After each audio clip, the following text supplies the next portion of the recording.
Құрметті замандастар, мен сіздерге жаңағы токендардың өзім білетін үш түрін айтқым келеді. Ең біріншісі security токендар. Одан кейін екіншісі utility токендар. Үшіншісі токен акциялар.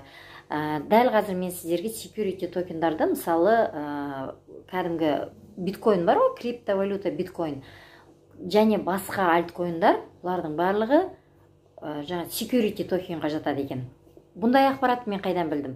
Мен бұндай ақпаратты YouTube каналдар арқылы өзім ізденіп жүріп, үйреніп, қазіргі таңда өздеріңіз сияқты отандастарыма жеткізу мақсатында осылай YouTube канал арқылы жеткізетінімді айтқым келеді. Сондықтан, егер сіз каналға тіркелмеген болсаңыз, егер сіз криптовалюта туралы білім іздеп жүрген болсаңыз, міндетті түрде подписаться кнопкасын басып, міндетті түрде өзіңіздің ойыңызды комментарийға жазып, міндетті түрде ұнаса лайк, ұнамаса дизлайк қойып кетуді ұмытпаңыз. Енді екінші токендардың түріне utility токендар жатады екен. Utility токен деген ол жаңағы өзі определенный количествода шығады, шектеулі мөлшерде. Одан кейін ол жаңа сертификат, кәдімгі сертификационный жүйе бар ғой. Сосын жаңағы, мысалы, метроға кіргенде жетон сатып аласыз ғой, бір реттік. Одан кейін концертке барғанда билеттер сатып аласыз ғой. Мысалы, сіз жетонды метроға кіргеннен кейін оны пайдаланасыз да, жетон екінші мәрте уже жарамсыз болады. Билетті сондай, мысалы, концертке билет аласыз да, концертке кіргенше сіздің билетіңіз жарамды болады да, концертке кіріп шыққаннан кейін уже жарамсыз болады. Тур сол сияқты utility купон токендары осылай определенный саны блокчейнда тұрады. Сөйтеді да, ол пайдаланылғаннан кейін утилизацияға жойылу жүйесі арқылы платформаның блокчейннен жойылып кетеді да, қайтадан восстановлениеға, қайтадан қалпына келтірілмейді. Айтайын дегенім, utility токен деген бір рет пайдаланылғаннан кейін ары қарай жойылып кететін токендарды ол utility токен дейді. Жоғарыда айтып кеттім, security токендар туралы. Security токенға криптовалюталар жатады. Оның ішінде биткоинді, мысалы, арзанға сатып алып, сіз оны қымбатқа сату арқылы, оның арасындағы жаңағы, мысалы, 1000 теңгеге, $1000 уақытысында сіз биткоин алған болсаңыз, қазіргі таңда биткоин сіздің кошелегіңізде жатып, ол жаңағы $45,000 болды деп айтайық. Сонда сіз $1000 биткоинді осыдан қанша жыл бұрын, 3-4 жыл бұрын, 4 жыл бұрын точно $1000 болды.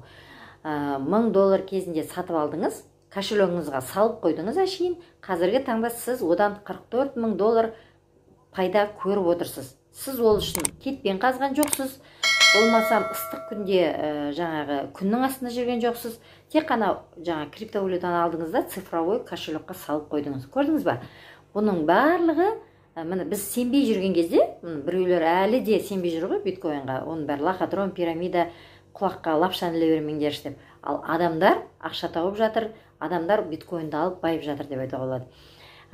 Басқа альткоинда да тура солай. Мысалы, уақытысында мен өзім эфириум криптовалютасын, менің қазіргі таңда партнер, ол кезде коллега, екеуміз бірге жұмыс жасаймыз. Как раз ол кезде эфириумның курсы $80 кезінде мен ол партнерыма эфириум алып берген. Қазіргі таңда жаңағы бар жоғы 27 мың салған ғой жаңағы эфириумға ше.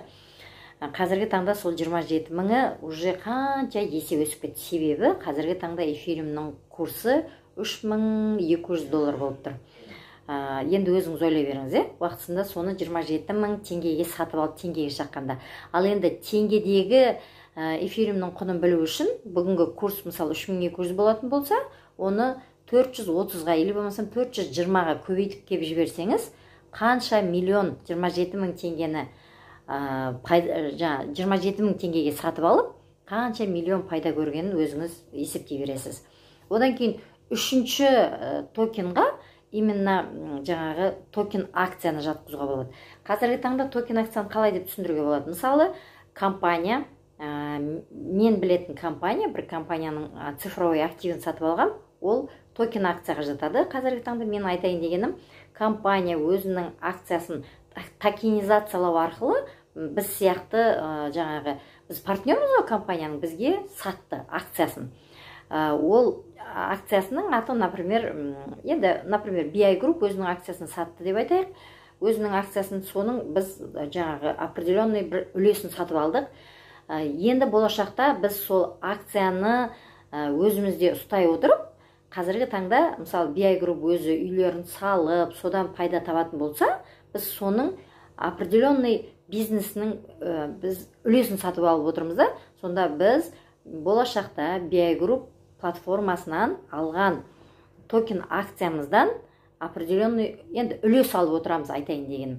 Осылай 3 түрлі жаңағы токендардың түрінен болашақта бүкіл әлем осылай цифровой ақшаға кетіп жатырған кезде, сіз экранның ар жағындағы отырған замандастар, әлде де болса қағаз ақшаны өздеріңіздің теңгелеріңізді қимай, жұмсамай, пайдаланғыларыңыз келмей отырған болсаңыздар, бұл, мысалы, мен сіздерге неге айтып отырмын, бір ертегі айтып отырған жоқ па деп сәл де болса ойланып, өздеріңіздің мүмкіндіктеріңізді жіберіп алмау мақсатында, қазіргі таңдағы менің айтып жатырған ақпаратым сізге түсініксіз болып жатса, міндетті түрде жаңағы осындай ақпараттарды қайтадан YouTube арқылы тыңдауға тырысыңыз. Болмаса, маған осы видеоны жүктеймін YouTubeға, міндетті түрде комментарийға қалдырыңыз.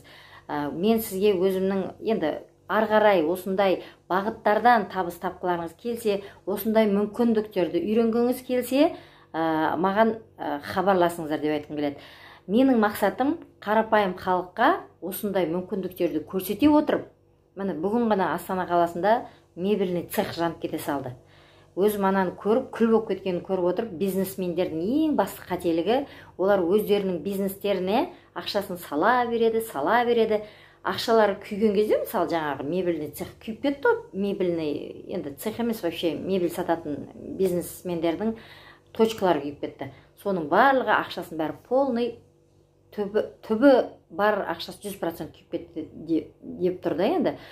Сондайдан сақтандыру үшін міндетті түрде ұмытпаңыздар, өздеріңіздің осындай жинаған табыстарыңызды қосымша өздеріңізге капитал ретінде жинақтауды қолға алыңыздар деп айтқым келеді. Бұның барлығы менің өзіміздің отандастарымызға жаным ашып жеткізіп жатырған менің жан айқайым ретінде қабылдаңыздар. Міндетті түрде лайк, подписаться кнопкасын басып, комментарий қалдыруды ұмытпаңыздар. Өздеріңізден кері байланысты күтемін. Бизнесті әрқайсымыз өзіміз үшін жасаймыз, оны ешқашан ұмытпаңыздар.